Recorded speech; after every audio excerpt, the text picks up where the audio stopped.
Morning, જય શ્રી કૃષ્ણ બધાને. કેમ છો બધા? સ્વાગત છે તમારું આજના મારા નવા બ્લોગમાં. અને હું આવી ગઈ છું સ્કૂલે, કારણ કે આજે તો પૂરેપૂરો ઈરાદો છે ડ્રોઈંગ કમ્પ્લીટ કરીને જ રહેશું. ફાઇનલી ગાઈઝ, ડ્રોઈંગ મસ્ત કમ્પ્લીટ થઈ ગયું છે. કેવું થયું છે મને કમેન્ટમાં જણાવજો કે તમને મારો ડ્રોઈંગ ગમ્યું કે નહીં. ગાઈઝ, હું આવી ગઈ છું ઘરે અને ફાઇનલી એકાદી કેરી પાકી છે. કીધનો દાબો નાખ્યો છે, કાર્બન પણ નાખ્યું, છાપામાં વીટીને નાખી, તો ખબર નહીં થાય. તમારી પાસે કોઈ આઈડિયા હોય તો મને કમેન્ટમાં જણાવજો કે શું કરું તો જલ્દી કેરી પાકી જાય. આજે છે ને મેં કીધું મમ્મીને આરામ આપી, એટલે પપ્પા બહારથી જમવાનું લઈ આવ્યા હતા. આપણે તો એટલું બધું જમવાનું હતું પણ થોડુંક બધું ટેસ્ટ કરી લીધું અને જમવાની બહુ મજા આવી. ચાલો હવે આપણે થોડીક વાર બપોરનો આરામ કરી લઈએ. ચાલો, તો આપણે બપોરે બહુ આરામ કરી લીધો છે સરસ મજાનો, અને 2 પિક્ચર જોઈ લીધા છે સાઉથ ઇન્ડિયન, બહુ મસ્ત હતા, મજા આવી ગઈ એમાં.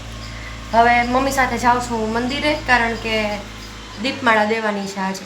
આમ મંદિર નજીકમાં જ છે એટલે કંઈ તૈયાર નથી થતી, બસ ખાલી એક બિંદી લગાડી દીધી છે આગળ. કારણ કે એવું કહેવાય કે ચાંદલો કર્યા વગરની પૂજા અધૂરી કહેવાય. અને મમ્મી તો એવું જ કે બ્રાહ્મણનું કપાળ ચાંદલા વગરનું ચાંડાલનું કપાળ હોય. એટલે છે ને ચાંદલો આપણે કરી લીધો છે. ને આમેય તમે જોતા જશો મારા બ્લોગમાં, મને ચાંદલો કરવો બહુ ઝાઝો ગમે. મોસ્ટલી તો હોય જ તે મારા કપાળ ઉપર ચાંદલો.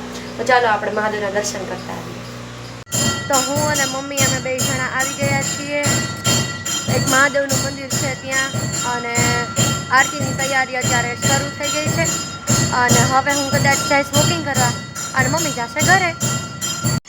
તો ગાઈઝ, આપણે વોકિંગ કરીને એઝ ઓલવેઝ મામાના ઘરે 15-20 મિનિટનો બ્રેક લીધો ને, તો માસી પણ આવ્યા હતા એટલે બધા વાતો કરતા હતા અહીંયા. અને હવે આપણે પહોંચી ગયા છીએ ઘરે.